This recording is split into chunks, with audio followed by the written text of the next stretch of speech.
하나님이 감춰둔 신비로운 지혜는 직역을 하면 이 비밀, 신비 가운데 있는 하나님의 지혜가 되며 오랫동안 신비롭게 감추어져 있다가 마침내 명백하게 계시된 지혜 곧 하나님의 구원 계획을 의미하는 것이다.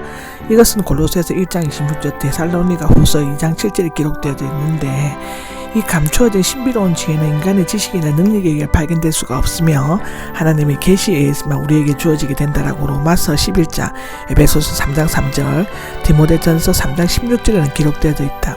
이 지혜의 목적은 우리의 영광을 위한 것이고 지혜의 기원은 시간이 시작되기 전 하나님께서 미리 정하신 것이라고 하고 하나님의 계획은 변경이 되거나 취소되지 않는다라고 우리는 성경에 여러 번 기록된 것을 볼 수 있다.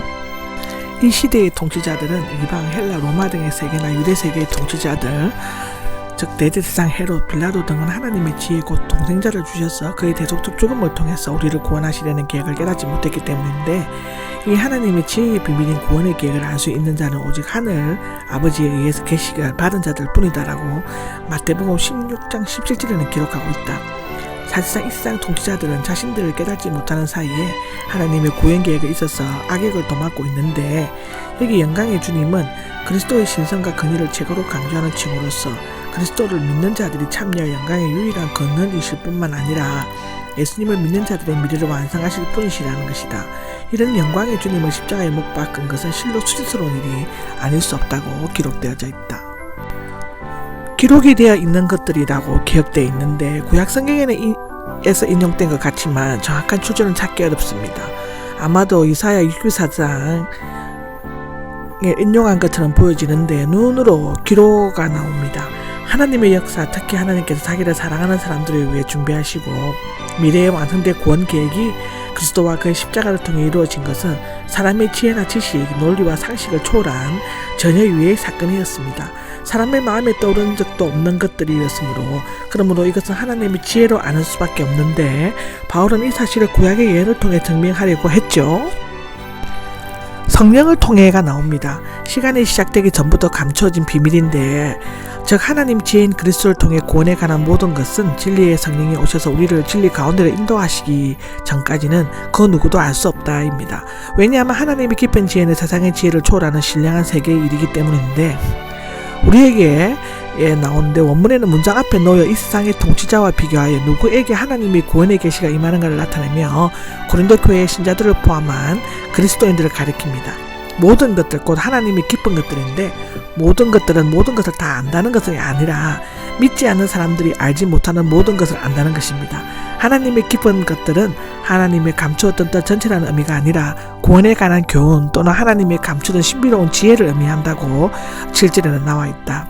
이 세상의 통치자들이 깨닫지 못하던 하나님의 깊은 지혜가 모든 것들 곧 하나님의 깊은 것들을 살피시는 성령을 통해 예언자와 사도들 그리고 모든 그리스도인들에게 계시되었죠.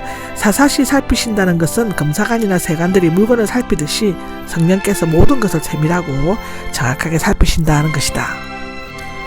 사람 속에 있는 그의 영은 사람 속에 존재하는 자의 의식 또는 사람의 인격적, 심리적 지능의 모든 것을 의미하는데 모든 피조물 중에서 사람만이 자기 자신을 돌아보고 판단하여 다른 사람의 감정을 이해할 수 있는 것은 사람의 형상의 영을 가지고 있기 때문이라고 창세기 1장 27절에는 기록되어져 있다. 사람의 생각이라는 것은 곤충이나 새 짐승이 알 수 없고 사람의 영만이 알 수 있다. 그 이유는 사람은 다른 피조물과는 달리 영을 가지고 태어나 영적인 존재이고 사람의 영이 사람의 의식과 마음과 몸을 지배하기 때문인데 사람의 영을 가지고는 하나님의 깊으신 생각과 지혜와 영적 진리를 깨달아 알 수 없다.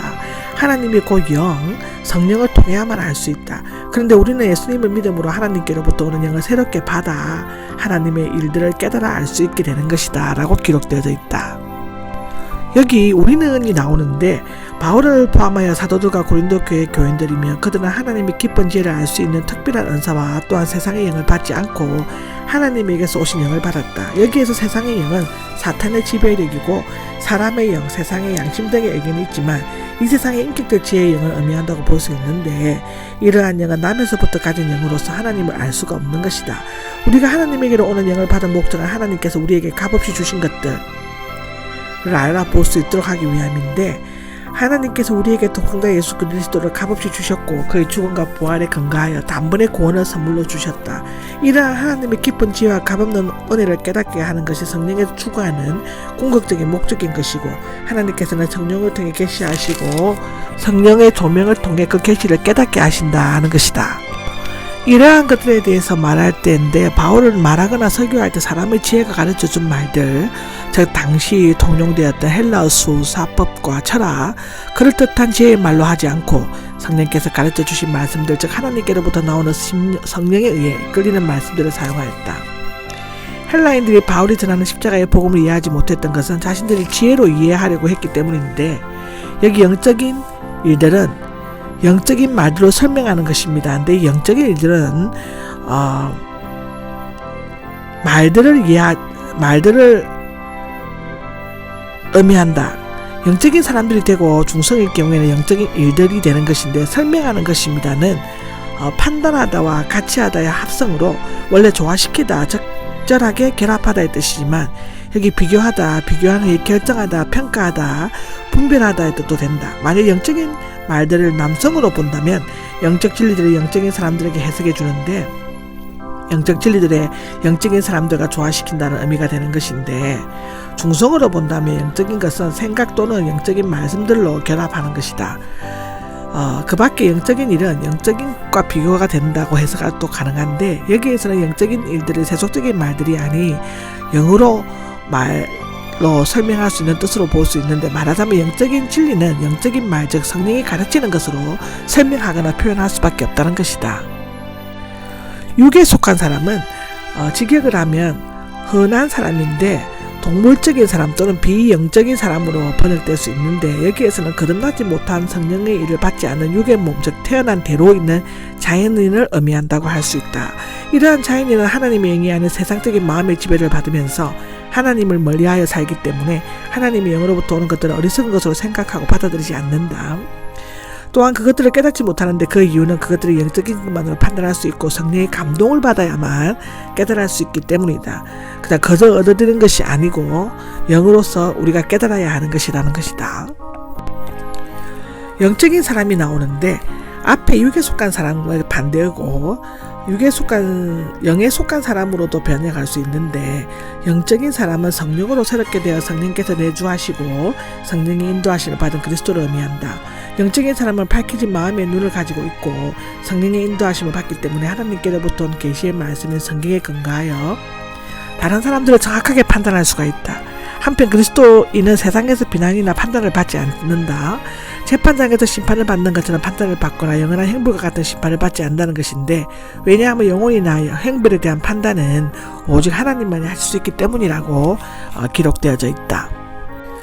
여기 16절에는 누가 주님의 마음을 알아가 나오는데, 이사야 40장 13절에 인용한 것인데, 부정적인 답을 유도하는 수사법이다. 말하자면 육에 속한 사람은 하나님의 지혜인 그리스도의 십자가를 인정할 수 없고 그 누구도 높고 깊은 넓은 주님의 마음을 전혀 헤아릴 수 없다는 것이다. 하물며 그분을 가르치는 일은 도저히 상상할 수가 없는 일인 것이다. 원문에는 이유를 나타내는 왜냐하면이 있는데, 영적인 사람이 그 누구에게도 판단을 받지 않는 것은 그가 그리스도의 마음을 가졌고 아무도 그를 가르치지 못하기 때문이라는 것이다. 그리스도의 마음이라는 것은 여기에서 주님, 그리스도로 바꿈으로써 하나님의 지혜가 그리스도의 지혜와 밀접하게 연관되어 있음을 나타내고 있는데, 여호와의 영을 그리스도의 마음으로 바꿔 인용함으로써 그리스도의 마음은 하나님의 영, 곧 성령을 가리키고 있음을 나타내고, 따라서 우리, 즉 바울과 고린도 교인들은 성령을 가지고 있다고 말하는 것으로 이해할 수 있다. 그리스도인들은 육에 속한 사람들과 달리 주님의 마음, 곧 성령을 가지고 있으므로 시기와 분쟁을 일삼지 말고 언제나 성령의 도우심을 힘입어 영적인 진리와 지혜를 가지고 살아야만 한다고 말하고 있다. 아멘.